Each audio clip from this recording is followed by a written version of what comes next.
Hey, one of the things that we had discussed maybe doing was chatting about some of the things we've been watching or playing or reading or listening to or all that jazz in the first 5 months of 2025. That's always a fun way to spend a little bit of time. Yeah. Did we want to chat about some of that until we're ready to fire this final giveaway? Yeah. All I right. mentioned some of the horror movies that uh, I was watching while you were on your drive. Mm-hmm. So, and that's basically all the media that I consume. So, You read a lot, though. oh yeah, I guess yeah, I sure have read. Let me check my Storygraph. Don't use Goodreads. Use Storygraph. It's better and not owned by Amazon. Um, let's see. This tracks all the books you're reading. Yeah, and then it gives you like stats all about it, like what you like to read, the genre, the average amount of time it takes you to read a book. It's really Nice. good. Um, let's see. How many books have I read this year? I've read one. Yeah, what'd you read? I read Everything is Tuberculosis by John Green. Oh, nice. I keep meaning to Not bad. read that. I have read 25 books. You've read 25 books? Yes. So that's 5 books on average a month. So 1.25 book a week. Yes. And even a little bit more than that because we still have a full week left in this month. So to be fair, I am also counting like novellas and stuff. okay. Oh, holy hell. We just had a $1,690.42. Oh, you know what that is? That is the first silent auction donation awesome. coming through. Oh, We'll take it. Yeah. that counts. Yeah. Count it. Spectre, thank you so much for making the donation and congratulations on your silent auction victory. We really appreciate it. Thank you so much. And yeah, that's $80,885. $881. Ooh, it's getting hard to talk. Oh boy. All right. So you've read 1,000 books. What is your favorite book and what is your least favorite book you've read this year and why? Okay. Favorite. Can I take 2 for the favorite? I yes, feel like you that's can. fair. Okay. I read A Secret History by Donna Tartt, and all of the dark academia hype and the cult following that book has makes a lot of sense. It's about a group of ancient Greek study class. Yeah. Sure is 9 in the morning. They kill a guy. They kill a guy. Yeah, and then it's about them trying to cover up that they killed a guy. Cool. Very good. And then actually just today on the flight home, I finished A Dowry of Blood, which is about Dracula's first wife and what it was like being married to Dracula. Cool. And it was very cool because it was written in second person, kind of. Okay. Oh, so it's you do this, you do this. Yeah, so it's her being like while I was married to you, and then yeah, it's very good. Cool. And then the book that sucked the worst was The Pairing by Casey McQuiston, which I did not finish last year because it was so bad. Wow. But I refused to let it beat me, so I finished it this year. And it's about 2 exes going on a food and wine tour through Europe and sleeping their way through their food and wine tour with other people trying to make each other jealous. And it is very clearly self-insert ex Timothy Chalamet fan fiction with a lot of really inappropriate comments about Anthony Bourdain. And I just did not vibe with that in any way, shape, or form. But is that you're saying you don't want to let it beat you?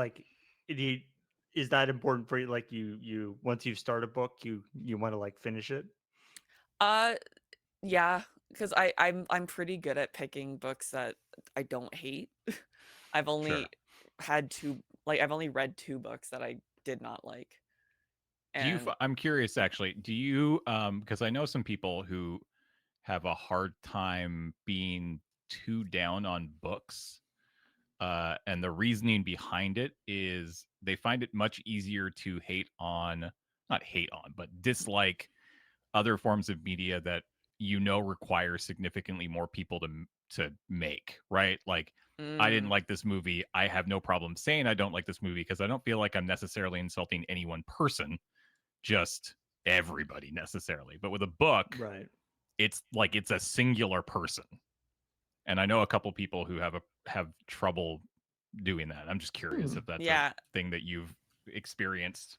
Well, so if I'm reviewing a book poorly, I will never put the author's name Okay. in the thing in case they look it up, because I know that's hard with authors.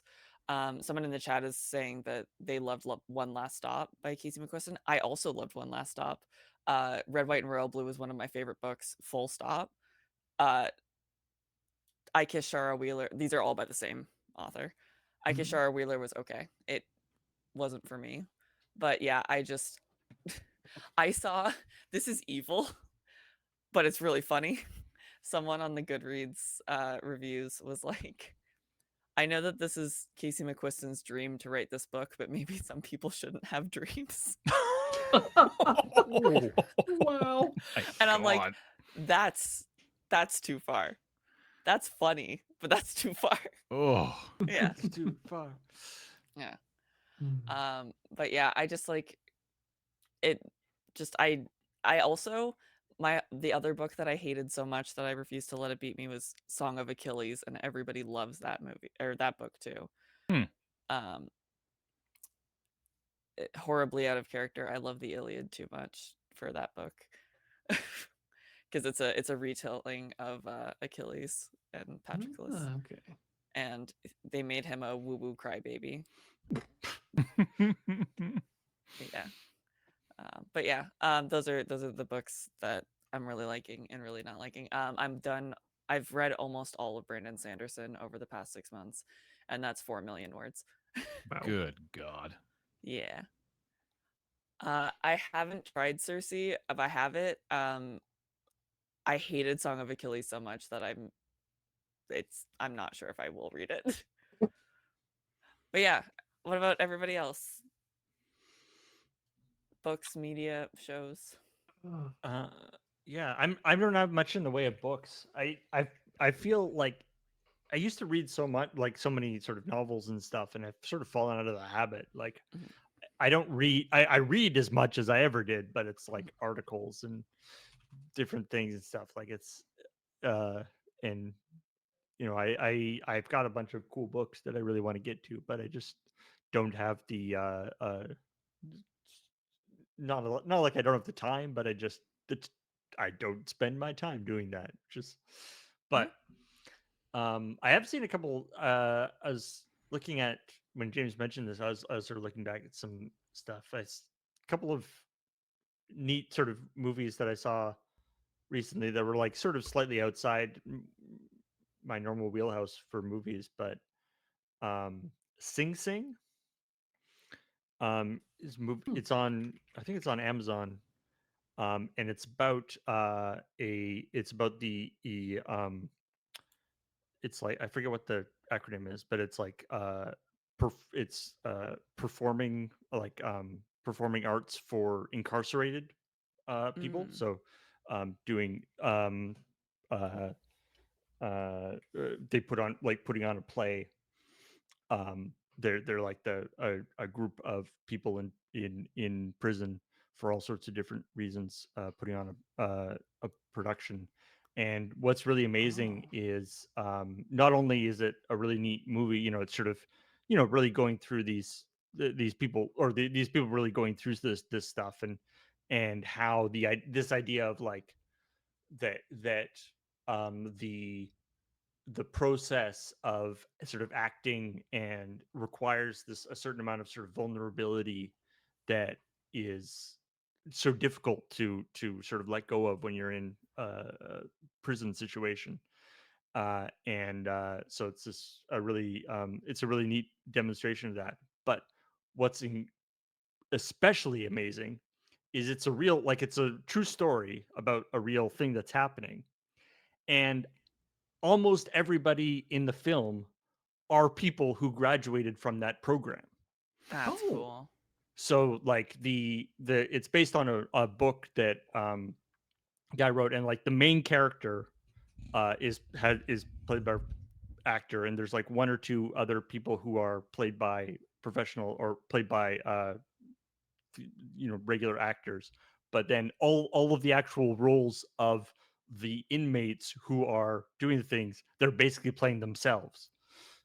So they're That's so actually cool. they are actually being actors, Mhm. as inmates. So it's yeah, a really powerful movie. And then the other one that I really enjoyed, actually, just I saw it just recently with my parents. It's called A Nice Indian Boy, and it's about about a guy it's sort of about a guy who's he's falls in love with he's a gay guy, falls in love with his same-sex partner. So it's already, he's uh, in kind of a traditional Indian family Mhm. in North America, but so him being gay is a little bit his parents are like accepting, but not, or don't really quite know how to deal with it. But the guy he falls in love with is a white guy who was raised by Indian parents, and so Oh, he's a guy who he actually like really knows the culture, but he doesn't look like he does. And so, there's it's really interesting dynamic and stuff. That sounds cool. Yeah, nice, yeah. nice Indian Boy. I think it's might actually still be in theaters. Hmm. And then Yes, I on the believe it more is actually. on the more action oriented stuff, Mickey 17 is great. Yeah. That's That Oh, was is fun. it? I haven't Good actually fun. watched that one yet. It's a good fun uh, time. yeah, it's guy who is basically, it's sort of dystopian future where these people, this guy is keeps having copies of himself made because he's like the most expendable person.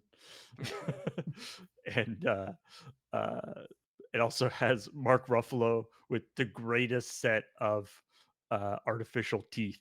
He's got like, it's Mark Ruffalo, and he has like quite a like uh uh a tan, and then has these Mhm. like bright white teeth. And he's sort of a uh uh past sort of a television preacher kind of guy. It's Mm. really funny. Cool. Yeah. It's really good. Yeah. But yeah, that's in terms of movies. I mean, Anybody else? obviously, Andor was phenomenal. But everybody knows that. The one show that I have watched this year that really blew me away, that I had a lot of fun with, was The Residents, Mhm. which is on Netflix. Kind of a very hyper. It's a murder mystery comedy that takes place in the White House, um, and it's just fantastic. My like my only criticism of it once I was finished was it probably didn't need to be that long, Mm. but I loved all the characters so much that I did not care, and I kind of love that. So it is tremendously well cast. It's got great characters. Everybody is just very heightened. Like, nobody is a normal person in that show, and I love it. Yeah, it's great. Highly recommend if you are a fan of kind of goofy, silly murder mystery. I'm, One of the best shows that I've seen this year. I mean, it Nice. even references it, sort of lampshades it in the show, but like, the sort of Knives Out Yes. Oh yeah, uh absolutely. and then that Mhm. kind of thing. But yeah, I also really really enjoyed that one. It does suffer from the thing of like, at a certain point it's so convoluted, there's like Yeah. it's like, in order to make it continually be like surprising over Yep. the course of out that this many episodes, the twists and turns it goes through starts getting a little silly, Yeah. but very entertaining nonetheless. Mhm. Book-wise, I gotta say, best books I've read this year were the Pandora sequence of books from starting with the Jesus Incident by Frank Herbert and his partner in writing, Bill Ransom. And they're actually just a great series of books that I referred to when telling Heather about them as Wet Dune, because it takes place on a water planet essentially that's also incredibly hostile to the people, but features sentient kelp. So that's a different twist. If you liked Frank Herbert's work and you don't want to, and you want more of it, and you don't want to go to the Brian Herbert Dune stuff, I highly suggest checking out the Pandora sequence of books. Cool. TV shows. There was this new entry in a 45-year-old franchise, science fiction based, that makes references to a lot of other characters in the series. Andor was great, but I'm talking about Mobile Suit Gundam G-Quux. You might think that it's one of those shows where, it's just going to be a whole bunch of pointing at the screen and saying, hey, I remember that guy, I know that guy. If it was done by lesser writers and directors, that's what it would be. Instead, this was made by absolute sickos for Gundam. And so the Nice. references they're pulling are from just random background characters who show up for 10 seconds in one episode that didn't even make it to the compilation movies, or referencing plot lines from the novels. They also do it in a way that makes it approachable for this to be your first entry into this 45-year-old series. I keep telling people it is the Andor of Gundam in how Ooh. good it is and how approachable it is as your first introduction into this wider world. That's cool. But I want to talk the most about a podcast that I picked up on okay. this past year. It's not new this year, but it is new to me, and I got into it through one of my favorite podcasts that I know a bunch of us in and in the community. Well, There's Your Problem, which is a series about engineering disasters. A number of the people on that show also show up regularly on Trash Future, which is a news show about really how everything is terrible here politically, but they're all comedians and they're all very, very well educated comedians. So they put a good kind of dark humor spin on all of it. Cool. But what I like most is that they are also international.